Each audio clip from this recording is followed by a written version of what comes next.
Why is South Africa important to Australia economically or politically or geostrategically in a way that perhaps many Australians don't comprehend?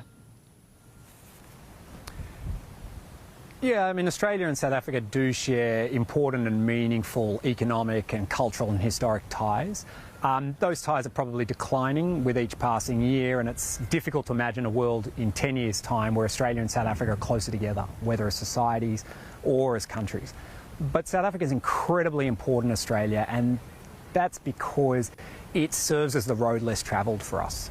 The dominant institutions in South Africa were formed at around the same time as Australia's were, and more or less out of the same intellectual ingredients, whether that's the universities, the courts, the rule of law.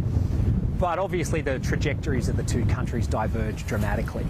And the lesson for us here in Australia is that that wasn't due to merit or some brilliance or leadership or some Australian genius.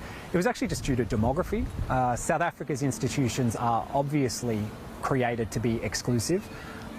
Some people were meant to have access to education and not others. Some people were meant to have access to the rule of law and not others. But that was very true in Australia as well. And I think it's really important for us to understand that if the demographics in Australia had been different, if the ratio of white people to non-white people in Australia had been similar to what it is in South Africa, we probably would have ended up in a pretty similar space.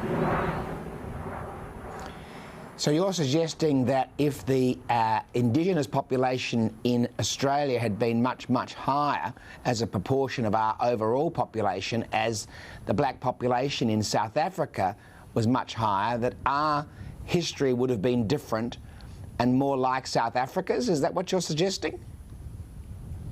Yeah, it's exactly what I'm suggesting. I think the track record of white settler politics shows that when threatened by significant numbers of people they designate as a threat, white settlers are not very good at sharing. And you can see that in South Africa, you can see that in the south of the US, and you can see it right here in Australia. And if the numbers had been different, we probably would have created very similar systems of exclusion to what happened in South Africa, on top of the systems of racial exclusion that we already had, like the vote. I don't think the Australian population want to compare themselves to the situation in South Africa, Jamie. That'll come as a shock to them. Yep. Yeah, probably will. I haven't given that a lot of consideration because, of course, that hasn't been our history. So we're fortunately not to be in the same position as South Africa for maybe the reasons that you've suggested. But let's hope that we're more enlightened than that.